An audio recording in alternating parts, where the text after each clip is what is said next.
warahmatullahi wabarakatuh. Teman-teman, ini adalah gangguan kepribadian, subbab yang terakhir dari perkuliahan kita.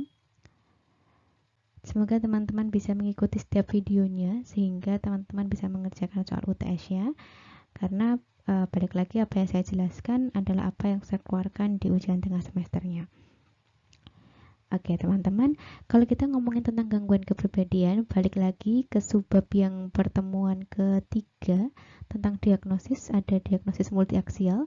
Kita kenal ada aksis 2, di mana aksis 2 akan menjelaskan tentang gangguan kepribadian dan juga retardasi mental. Dan inilah yang disebut dengan gangguan kepribadian yang dituliskan di aksis 2. Jenis-jenisnya adalah yang akan kita bahas ini.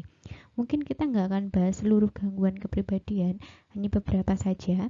Namun gangguan kepribadian yang saya bahas ini adalah yang teman-teman wajib paham sebagai calon sarjana psikologi. Oke, satu hal yang saya pengen note ke teman-teman, yang teman-teman harus pahami bahwa perbedaan gangguan kepribadian ini dengan gangguan klinis yang sudah kita pelajari sebelumnya atau akan kita pelajari lebih lanjut adalah gangguan kepribadian ini harus terjadi di sepanjang lifespan hidup manusia. Jadi ketika kecil tuh udah ada tanda-tandanya, remaja udah semakin kelihatan, dewasa semakin jelas lagi. Itu yang disebut dengan gangguan kepribadian. Jadi sudah ada polanya. Namanya juga pribadi, namanya juga sifat. Jadi sikap, makanya dari awal tuh harus sudah kelihatan, bukan yang ujuk-ujuk muncul. Kalau yang ujuk-ujuk muncul itu biasanya gangguan klinis, aksis 1 yang kita bahas sebelumnya. Walaupun nama-nama gangguan kepribadian ini juga ada di gangguan klinis, misalnya kayak obsesif kompulsif itu kan ada ya di gangguan kecemasan. Tapi ini beda. Jadi gangguan kepribadian obsesif kompulsif dengan gangguan obsesif kompulsif yang kategori gangguan kecemasan yang kita bahas pada subbab sebelumnya itu berbeda teman-teman. Apa bedanya? Kita akan bahas satu persatu. Jadi dalam gangguan kepribadian ini ada 3 kategori, yaitu dramatik, aneh, dan pencemas. Yang termasuk dalam kategori dramatik adalah histrionik, narsistik. Yang termasuk dalam gangguan aneh adalah paranoid dan skizoid, sedangkan yang termasuk dalam gangguan pencemas adalah dependent dan obsesif kompulsif. Oke, dramatik ini apa? Dramatik ini biasanya ditandai dengan sifat atau pribadi yang melebih-lebihkan sesuatu. Misalnya dia ingin terlihat menonjol. Histrionik itu kan lebih ke arah perhatian ya, dia pengen diperhatikan. Jadi dia menggunakan make up yang berlebih, menggunakan pakaian yang terlalu terbuka misalnya, menggunakan pakaian dengan warna yang menonjol ketika masuk ke ruang konseling kita. Dan dia suka ketika diperhatikan dan menonjol. Itu histrionik, gangguan kepribadian histrionik. Beda dengan gangguan histeria ya, yang panik, yang benar-benar histeris, itu beda. Ini gangguan kepribadian histrionik. Kalau gangguan kepribadian namanya pribadi, berarti dari awal tuh dia memang punya kecenderungan untuk senang menjadi pusat perhatian dan justru mencari pusat perhatian dengan caranya, dengan cara make up yang tebal, lipstikan yang tebal, walaupun itu di lingkungan yang seharusnya gak butuh lipstikan, gak butuh tebal-tebal make up, tapi dia melakukannya. Bahkan mungkin di suasana duka yang seharusnya orang menggunakan pakaian gelap, dia tetap menggunakan pakaian-pakaian yang cerah tanpa bermaksud apapun, tanpa bermaksud tidak ikut berduka, tapi itu memang dia memang seperti itu sehari-hari. Nah, itu yang dimaksud dengan histrionik. Jadi dia cenderung melakukan sesuatu yang sifatnya mencari perhatian. Orang bilangnya drama banget, orang bilangnya caper banget, kayak gitu biasanya. Itu biasanya gangguan kepribadian histrionik. Sedangkan narsistik dia lebih ke mengagungkan dirinya. Jadi sebenarnya orang lihatnya dia biasa aja, tapi dia mengagung-agungkan dirinya dan merasa dirinya paling hebat, paling cantik, paling ganteng, paling pintar, dan paling segalanya. Itu gangguan kepribadian narsistik. Dan biasanya sekali lagi namanya gangguan kepribadian pasti muncul dari awal. Jadi kalau ada soal atau ada kasus yang tanda-tandanya adalah klien datang dengan keluhan, misalnya klien datang dengan keluhan sering merasa teman-temannya menjauhi dia karena diri dia sering merasa bahwa teman-temannya di bawah dia. Dia sering mengatakan bahwa diri dia mampu, tapi teman-temannya seperti merendahkan dia, padahal dia merasa bahwa diri dia mampu. Dia merasa dia adalah orang paling cantik, dia merasa bahwa dia orang yang paling pintar, dan dia merasa dia adalah orang yang paling kaya. Dia katakan demikian. Dan kemudian dari signifikan others-nya, dari orang tuanya, kita tahu bahwa ternyata dari kecil dia sudah sering seperti itu. Dia sudah sering merasa bahwa dia paling segalanya, paling kaya, paling pintar, dan merasa diri dia paling wah. Kemudian di remaja juga kecenderungan itu muncul lagi, dan di dewasa semakin terlihat. Nah, contohnya kayak gitu. Jadi gangguan kepribadian itu selalu muncul dari kecil sampai dewasa semakin jelas.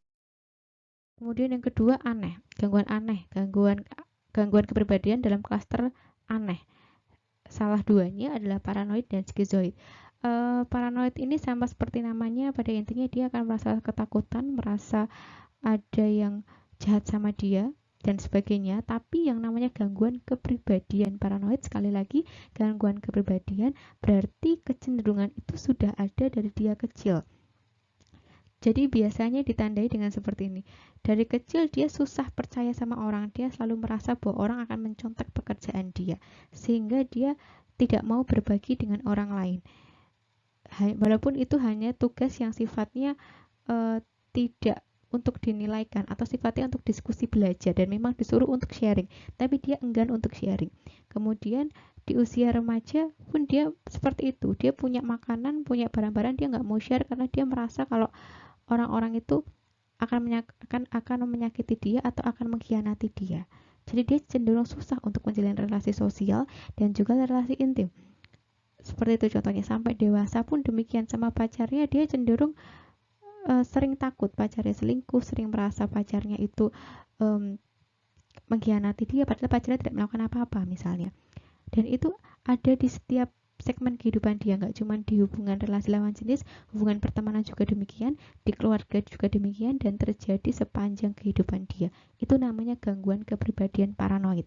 Kalau schizofren paranoid, dia baru muncul di rentang usia tertentu atau di satu kejadian dia muncul, kemudian muncul halusinasi paranoid, merasa dikejar-kejar dan sebagainya. Tapi dia merasa demikian itu baru-baru ini, sebelumnya tidak ada tendensi ke arah gangguan kepribadian itu. Kayak gitu. Jadi kalau gangguan kepribadian itu tidak selalu diikuti dengan psikotik, tapi biasanya ada kecenderungan dari kecil. Meskipun ketika orang memiliki gangguan kepribadian kan pasti secara keberfungsian sosialnya kurang, secara pengembangan dirinya juga kurang, sehingga rentan untuk mengalami stres dan muncul gangguan-gangguan yang lain yang kita tulis di aksi 1.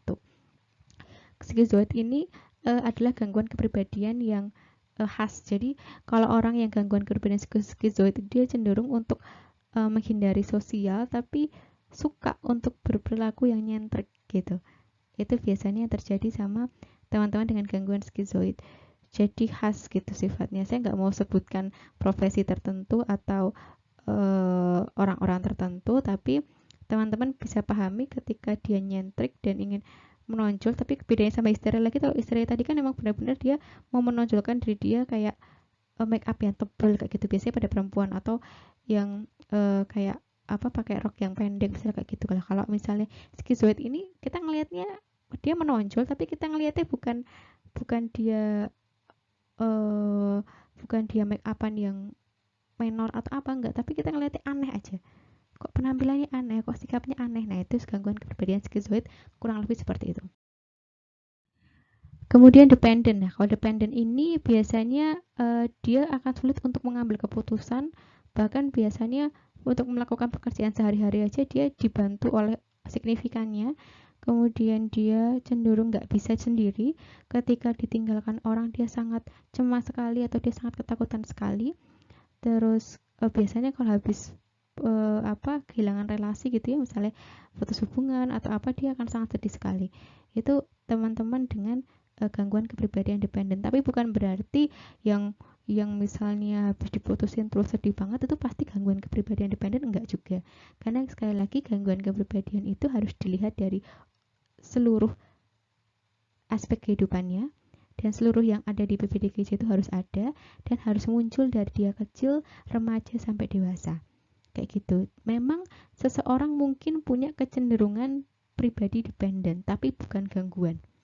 Itu bedanya. Jadi kecenderungan pribadi itu ada, tapi belum sampai ke tahap gangguan kepribadian. Sehingga ketika kita punya kecenderungan pribadi dependen dan itu mungkin gak nyaman buat orang lain dan diri kita sendiri, kita masih ada kesempatan untuk mengembangkan diri. Tapi ketika gangguan kepribadian itu akan menjadi sangat sulit karena sudah ada dari awal tentang kehidupan dan sifatnya benar-benar sangat mengganggu. Cukup sulit untuk dirubah seperti itu. Nah, kalau obsesif kompulsif mungkin teman-teman kemarin sudah dengar di gangguan kecemasan ya. Sama enggak? Kurang lebih hampir sama, cuman bedanya gini. Kalau gangguan kecemasan OCD itu kan dia punya pemikiran obsesif, kemudian dia melakukan hal-hal yang sifatnya kompulsif. Nah, sedangkan kalau gangguan kepribadian obsesif kompulsif itu pribadinya yang OCD. Jadi pribadinya yang terlalu perfect, terlalu detail, terlalu khawatir kalau misalnya nggak sempurna, terlalu khawatir kalau misalnya sebuah pekerjaannya itu sudah diselesaikan tapi dia ketika mau submit kok ngerasanya belum sempurna, sudah ngunci pintu kok dia ngerasanya pintunya belum terkunci dengan sempurna, misalnya kayak gitu. Jadi gangguan kepribadian obsesif kompulsif itu lebih kepada sifat-sifat yang seperti itu, dan itu muncul dari kecil, semakin jelas di usia remaja, dan dewasa akan semakin jelas lagi. Kecenderungan seseorang punya pribadi yang obsesif kompulsif ada, tapi bukan berarti dia gangguan. Misalnya teman-teman yang kayak selalu kerjaannya pengen perfect, nggak mau kerjaannya tuh salah sedikit, atau misalnya ketika misalnya ngerjain sesuatu atau ngerjain skripsi gitu, mau submit ke dosen buat bimbingan, nggak jadi, nggak mau karena ngerasa nggak sempurna, ngerasa nggak bisa, ngerasa kurang terus sampai akhirnya nggak submit sampai sekian tahun misalnya. Itu contoh kecenderungan gangguan obsesif kompulsif, atau kecenderungan pribadi obsesif kompulsif, tapi bukan berarti dia gangguan kepribadian obsesif kompulsif. Untuk bilang dia gangguan kepribadian obsesif kompulsif, harus dicek dari awal kehidupan dia seperti apa. Kalau memang tadi yang skripsi tadi dari awalnya atau dari SD memang dia sudah kecenderungan seperti itu, ya mungkin dia punya kecenderungan gangguan kepribadian obsesif kompulsif seperti itu, teman-teman. Dan gangguan kepribadian ini relatif lebih susah untuk diobati dengan cara farma karena sifatnya sudah mengakar dari dulu dan sifatnya lebih ke arah pribadi. Untuk diubah secara psikoterapi juga tidak semudah teman-teman yang hanya punya kecenderungan pribadi bla bla bla, kecenderungan pribadi OCD misalnya, akan lebih sulit karena ketika sudah gangguan berarti tadi saya bilang dari awal itu sudah kelihatan dan manifestnya udah sangat parah, jadi akan cukup sulit untuk diubah di gangguan kepribadian ini. Tapi bukan berarti kita mengecilkan hati teman-teman yang mungkin punya gangguan kepribadian ini. Mereka bisa berubah, tapi harus ada kerjasama antara terapis dan juga klien dengan sangat intens gitu, karena cukup sulit untuk mengubah sebuah pribadi.